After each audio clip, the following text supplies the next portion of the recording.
Salam sejahtera, dan bersama saya Rizal Zulkafli. Ini Niaga AWANI. Perjanjian Perkongsian Ekonomi Komprehensif Serantau RCEP akan saksikan penghasilan kerangka kerja untuk kerjasama ke arah pemulihan ekonomi yang lebih awal. Menurut pengerusi pengasas Malaysia Global Business Forum, Nordin Abdullah, Malaysia mempunyai hubungan perdagangan yang cukup besar dengan kesemua ekonomi ahli RCEP. Tambahnya ini pastinya akan berikan Malaysia kelebihan semula jadi. Sementara itu, pengilang Malaysia dan juga PKS diminta terus berdaya saing di pasaran antarabangsa selepas pemeteraian RCEP.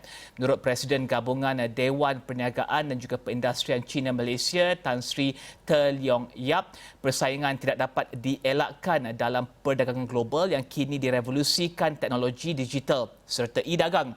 Dalam masa yang sama, Presiden Dewan Perdagangan Malaysia China MCCC, Datuk Tan Yu Sing, menegaskan perusahaan Malaysia perlu merebut peluang mengukuhkan daya saing mereka melalui penggunaan teknologi tinggi bagi meningkatkan produktiviti. Pemeteraian RCEP antara ASEAN, Australia, China, Jepun, Korea Selatan dan New Zealand menjadi detik bersejarah selepas lebih 8 tahun dan 31 rundingan. RCEP adalah Pakatan Perdagangan Bebas terbesar ASEAN dan dunia setakat ini. Ia merangkumi 2.2 bilion penduduk dengan 26.2 trilion dolar atau 30% KDNK dunia. RCEP akan menyaksikan tarif dan kota dihapuskan ke atas lebih 65% barang yang diperdagangkan. Dan kita bersama Tan Sri Dr. Munir Majid, tokoh korporat dan juga pengerusi CARI yang memfokuskan kepada penyelidikan ASEAN dan juga pengerusi ASEAN BAC Malaysia untuk membincangkan berkenaan dengan RCEP dan juga pemulihan ekonomi di tengah COVID-19. Tan Sri, we discussed the importance of RCEP to ensure better economic recovery from COVID-19. Are you pleased now that ASEAN and 5 other countries have signed RCEP? Good morning, Rizal. I think this is very good news. You know, the signing of RCEP, even if it took 8 years, these kinds of negotiations always do take time. But I think it's the best piece of news that has appeared in these very dark COVID-19 times, you know. And therefore, let's give credit when it's due to ASEAN and its partners.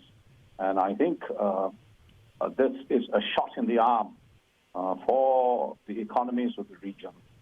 And I think, of course, there will be people who will say it remains to be seen what happens. You agree, you still have to implement and work together.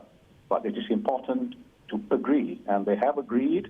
And if 6 ASEAN countries and 3 non-ASEAN countries, 3 of the 5, ratify this agreement, it will be enforced as a legally binding agreement. And the main thing from this agreement, there are 20 chapters in the agreement.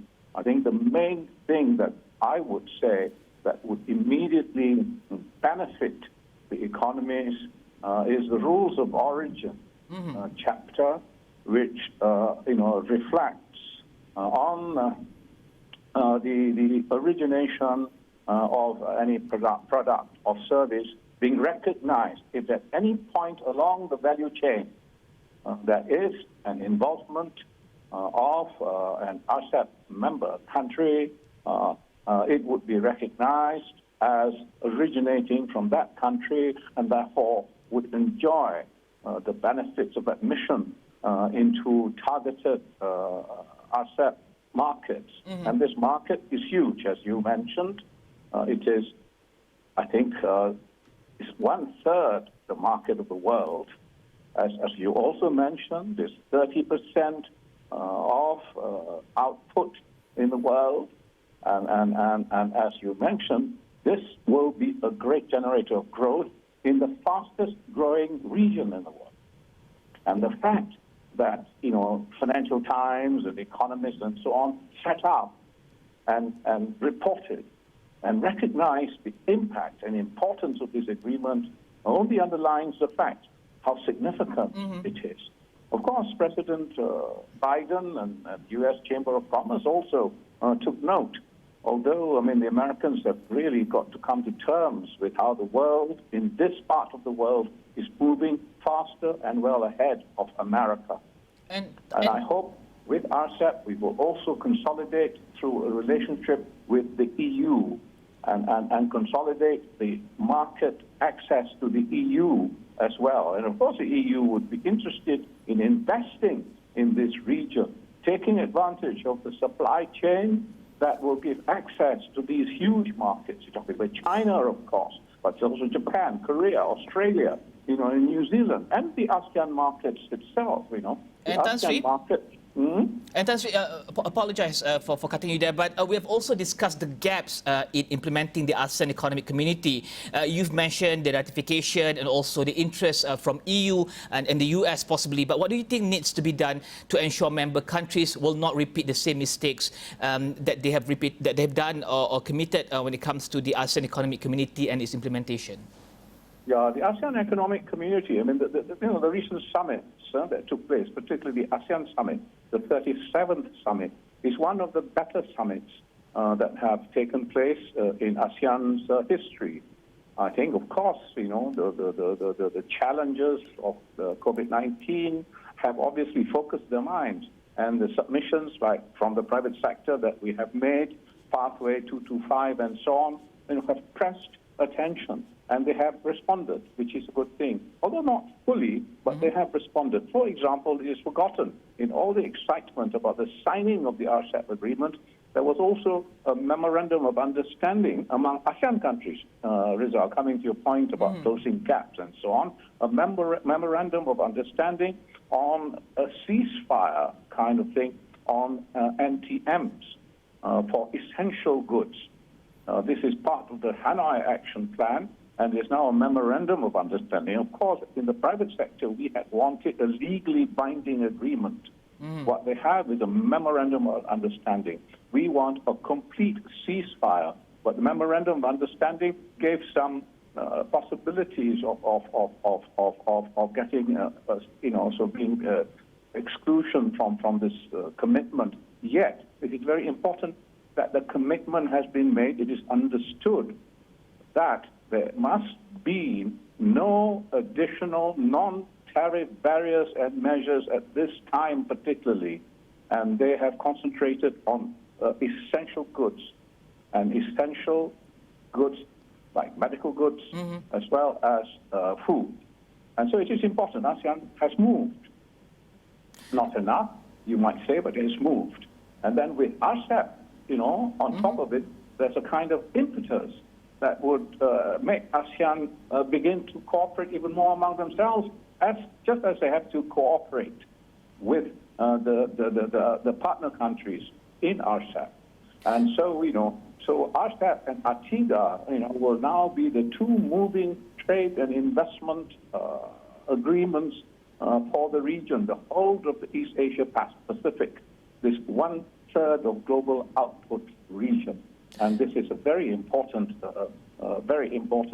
turn of events. And Tan Sri, you've mentioned the 20 chapters. Chapter 14, the parties recognize that small and medium enterprises, including micro enterprises, contribute significantly to economic growth, employment and innovation, and therefore seek to promote information sharing and cooperation in increasing the ability of small and medium enterprises to utilize and benefit from the opportunities. How do we measure the success moving forward, seeing that these MSMEs have significantly contributed to the development of ASEAN countries? Can we draw from the experience that we have in ASEAN when it comes to managing the needs of the business communities, drawing from experience at CHARI and also ASEAN BAC? Yes, good point. And take note, you know, this is the first time something is specifically put into an agreement for MSMEs.